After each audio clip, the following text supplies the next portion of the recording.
आजकालच्या मुलांना ना बाहेरचं खायला खूप आवडतं. पिझ्झा, बर्गर, समोसा, वडापाव बऱ्याच गोष्टी मुलांना बाहेरच्या हव्या असतात.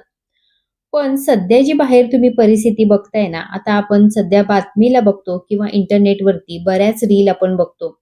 खूप मोठे-मोठे ब्रँड आहेत, ते सुद्धा किळसवाना प्रकार त्यांचा बघून त्या गोष्टी आपण मुलांना खायला द्यायला हव्यात की नको? हाच प्रश्न पडतो. त्याच्यामुळं आपण आपल्या मुलांची काळजी स्वतः घेतली पाहिजे आणि घरच्या घरी काही ना काहीतरी त्यांना बनवून दिलं पाहिजे. तर इथे बघा बटाट्यापासून मी तुम्हाला अशी एक मस्त रेसिपी सांगणार आहे. जी रेसिपी तुम्ही छोटी-मोठी पार्टी असो किंवा मुलांना संध्याकाळच्या भुकेसाठी असो, इव्हन तुम्ही मुलांना ही डब्यात सुद्धा देऊ शकता. आणि लहानांपासून मोठ्यांना आवडेल अशी ही रेसिपी आहे. तर ती बनवायची कशी चला सांगते. तर इथे बघा 4 मध्यम आकाराचे बटाटे मी घेतलेले आहेत आणि हे बटाटे व्यवस्थित आपल्याला उकडून घ्यायचे आहेत आणि त्याच्यानंतर गार झाल्यावर याच्या सगळ्या साली काढून घ्यायच्या.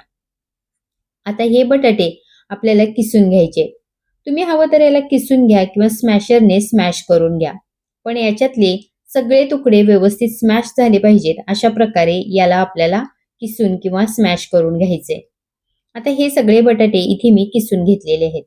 आता याच्यामध्ये आपल्याला चवीपुरतं मीठ घालायचं. त्याच्यासोबतच चिली फ्लेक्स घालायचे. मुलांच्या आवडीनुसार याच्यामध्ये चिली फ्लेक्स घाला.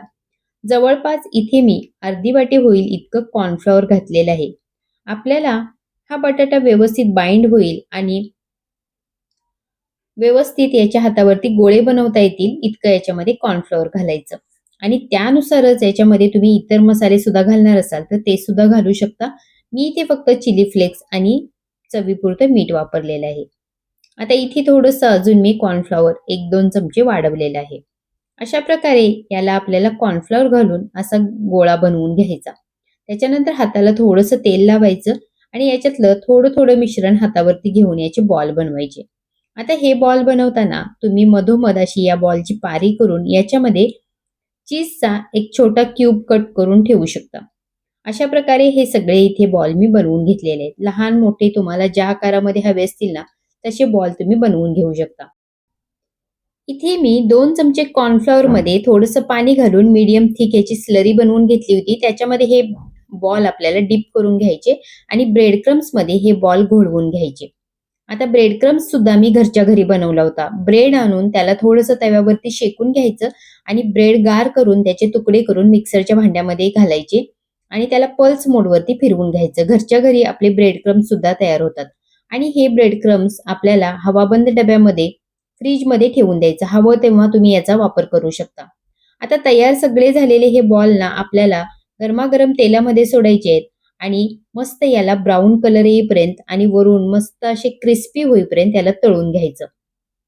खूप टेस्टी असे हे बॉल होतात. दिसायलाच तर इतके सुंदर दिसतात ना, बघितल्याबरोबरच किती खावं असं होतं. आणि एक खाऊन मन भरणार नाही असे हे बॉल होतात. पोट भरेल पण मन भरणार नाही अशा प्रकारची ही रेसिपी आहे. लहानांपासून मोठ्यांना सगळ्यांनाच आवडेल अशी रेसिपी आहे. मुलांना तुम्ही डब्यामध्ये सुद्धा हे बॉल बनवून देऊ शकता.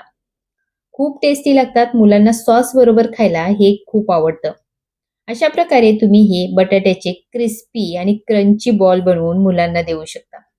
तर हे बॉल एकदा बनवून नक्की खा आणि त्याच्या आधी व्हिडिओला लाईक करा, शेअर करा आणि चॅनलला सबस्क्राईब करायला विसरू नका. आमची बच्चा पार्टी इथे बघू शकताय ह्या बॉलवर कशी तुटून पडलेली आहे. 5 मिनिटात हे बॉल गायब होतात. इतके टेस्टी लागतात ना, मुलं खूप आवडीनं खातात. तर एकदा हे बॉल नक्की बनवून खा. रेसिपी आवडली असेल तर लाईक, शेअर, सबस्क्राईब करायला विसरू नका. भेटूया अशाच नेक्स्ट रेसिपीमध्ये. तोपर्यंत नमस्कार.